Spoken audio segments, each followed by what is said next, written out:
बुरा वक्त हम कभी चाहते नहीं हैं कि वो आए, हम कभी बुरे वक्त को बुलाते नहीं हैं, वो अपने आप आ जाता है। लेकिन हाँ, जो अच्छा वक्त है उसे बुलाया जा सकता है, उसे अपने पास हासिल किया जा सकता है और तरीका सिर्फ एक है, वो है कड़ी मेहनत करना। मेरा नाम है ललिता बघेल और आपका स्वागत है मेरे YouTube चैनल के इस नए वीडियो में। बच्चों, आप लोग की परीक्षा की तैयारी कैसी चल रही है? मैं उम्मीद करती हूँ कि आपकी पढ़ाई बहुत ही अच्छी चल रही होगी और आप परीक्षा में बहुत ही अच्छे अंक लाएंगे।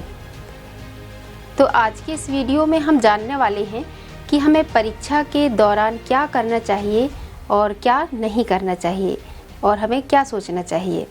तो परीक्षा के दौरान हम सबसे पहले अपने भगवान को याद करते हैं, उनसे विनती करते हैं कि भगवान मेरी हेल्प करना, मैं परीक्षा में बहुत ही अच्छे से लिख पाऊँ।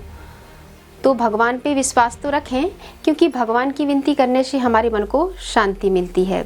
और अपने मन को शांत और स्थिर रखें, क्योंकि कहते हैं ना कि शांत मन किसी भी तूफान से निपट सकता है।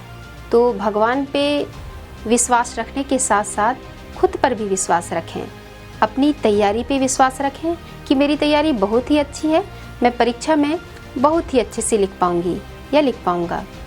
तो चलिए जान लेते हैं कि हमें परीक्षा के पहले क्या नहीं करना चाहिए और यदि हमारे मन में ऐसे विचार आ जाते हैं तो हमें क्या करना चाहिए। तो पहला है, अपने दिमाग में तनाव बिल्कुल भी ना लें। आप ये ना सोचें कि ना जाने परीक्षा में क्या आएगा, कौन से प्रश्न आएंगे, मेरी तैयारी है उसमें से प्रश्न आएंगे या नहीं। तो आप ऐसा बिल्कुल भी ना सोचें। परीक्षा में बेहतर प्रदर्शन करने के लिए आपको फोकस रहना ज़रूरी है, तनावग्रस्त रहना नहीं, क्योंकि तनाव और घबराहट के कारण हो सकता है आपका स्मरण शक्ति प्रभावित हो और आपके द्वारा जो भी टॉपिक याद किए गए हैं उनको आप भूल भी सकते हैं। थोड़ा बहुत दबाव रहना ठीक है, जो स्वाभाविक है। इससे हमारे शरीर से एड्रेनलिन हार्मोन स्रावित होता है, जो हमें फोकस रखने में मदद करता है। और दूसरा है, अपने नोट्स के पन्ने को बार बार घबराते हुए ना पलटाएं। कुछ बच्चे जैसे तैयारी अच्छे से नहीं रहती तो अपने नोट्स के पन्ने को बार बार घबराते हुए पलटाते हैं। तो यदि ऐसी स्थिति में ऐसे प्रश्न दिख जाए जिनकी तैयारी नहीं है तो फिर और ज़्यादा तनाव होने लगता है।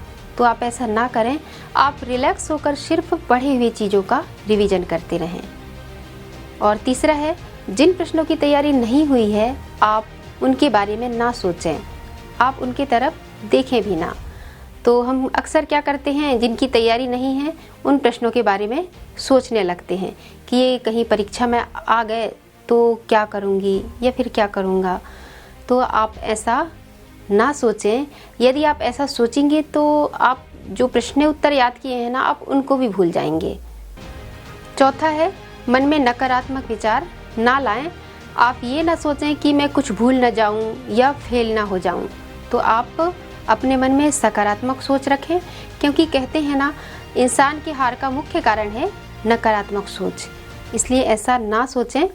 आप अपने आप पर विश्वास रखें, अपने तैयारी पर विश्वास रखें और परीक्षा के दिन खुश होकर परीक्षा देने जाएं। यदि आप ऐसे सकारात्मक विचार रखेंगे तो आपका माइंड फ्रेश रहेगा और आप जो भी याद किए हैं वो बहुत ही अच्छे से याद रहेंगे।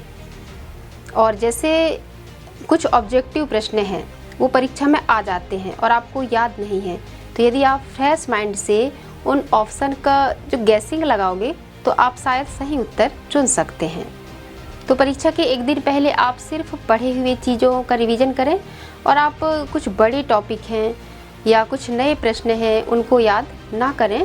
जैसे छोटे प्रश्न या ऑब्जेक्टिव प्रश्न याद कर सकते हैं और पूरा रिवीजन करने के बाद यदि आपके पास पर्याप्त समय है तो आप नए प्रश्नों के उत्तर याद कर सकते हैं। और उसके बाद पांचवा है, आप पूरी रात जागकर पढ़ाई ना करें या देर रात तक जागकर पढ़ाई ना करें। कुछ बच्चे ऐसे होते हैं जिनकी तैयारी अच्छी नहीं रहती तो वो रात में जागकर पढ़ने की कोशिश करते हैं। तो यदि आप ऐसा करेंगे तो सुबह आपका माइंड फ्रेश नहीं रहेगा, आपको फिर सुबह तनाव होने लगेगी, घबराहट होने लगेगा, जिससे आपकी जो परीक्षा है वो डिस्टर्ब हो सकती है। इसलिए आप ऐसा बिल्कुल भी ना करें। तो आप परीक्षा में बैठने से पहले सकारात्मक सोच रखें, खुद पर विश्वास रखें, अपनी तैयारी पर विश्वास रखें कि मैंने जो पढ़ा है वो मुझे बहुत ही अच्छे से याद है और मैं पेपर में बहुत ही अच्छे से लिख लूँगी और जो भी होगा वो अच्छा ही होगा।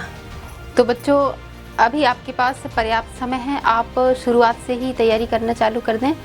फिर भविष्य में देखिएगा आपके साथ ऐसा समय आएगा कि आपके लिए आपके माता पिता भी बहुत खुश होंगे।